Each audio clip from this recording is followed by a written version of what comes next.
సుందరవనం అనే గ్రామంలో రవి అనే ఒక చురుకైన అబ్బాయి ఉండేవాడు.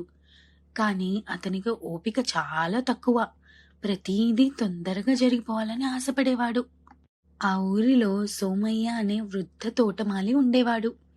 ఆయన తోట రంగురంగుల పువ్వులతో, పచ్చని మొక్కలతో కళకళలాడుతూ ఉండేది. ఊరి వాళ్ళందరూ ఆ తోటను చూసి మురిసిపోయేవారు. రవికి కూడా సోమయ్య తోట లాంటి అందమైన తోట కావాలనిపించింది. కానీ నెలల తరబడి వేచి చూసే ఓపిక అతనికి లేదు.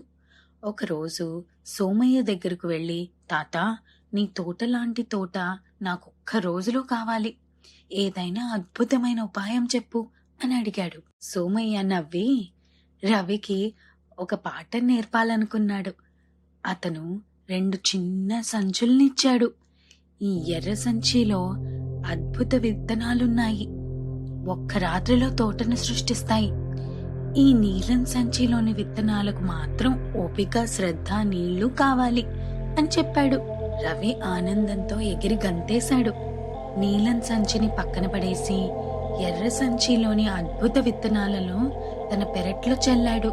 రేపటికల్లా నా తోట ఊరిలోనే అందంగా ఉంటుంది అని గర్వంగా అనుకున్నాడు. మరుసటి రోజు ఉదయం రవి పెరడంతా పచ్చని మొక్కలతో నిండిపోయింది. రవి ఆనందానికి అవధుల్లేవు. ఊరంతా తిరిగి తన ఒక్కరోజు తోట గురించి గొప్పగా చెప్పుకున్నాడు. కాని 2 రోజులు గడిచేసరికి ఆ మొలకలు పువ్వులు పూయకుండానే బలహీనంగా మారి వాడిపోయాయి.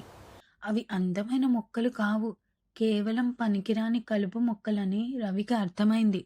అతని పెరడు మళ్ళీ ఖాళీ అయిపోయింది. సిగ్గుతో, బాధతో రవి సోమయ్య దగ్గరికి వెళ్ళాడు. జరిగిందంతా చెప్పి తలదించుకున్నాడు. సోమయ్య ప్రేమగా రవి భుజం మీద చేయి వేసి, నాయనా, నిజమైన అందానికి, విజయానికి రోజులు, గంటలు ఉండవు. ఓపిక, శ్రద్ధతో చేసే పనే శాశ్వతంగా నిలుస్తుంది అని చెప్పాడు. రవికి తన తప్పు తెలిసొచ్చింది. ఈసారి నీలం సంచిలోని విత్తనాలను తీసుకుని శ్రద్ధగా తన పెరట్లో నాటాడు. ప్రతిరోజు వాటికి నీళ్లు పోసి కలుపు మొక్కలను తీసేస్తూ జాగ్రత్తగా చూసుకున్నాడు. కొన్ని వారాల తర్వాత రవి పెరడు నిజమైన అందమైన పూలతో నిండిపోయింది. ఆ పువ్వులు కేవలం అందంగానే కాదు, రవి పడిన కష్టానికి ప్రతిఫలంగా నిలిచాయి.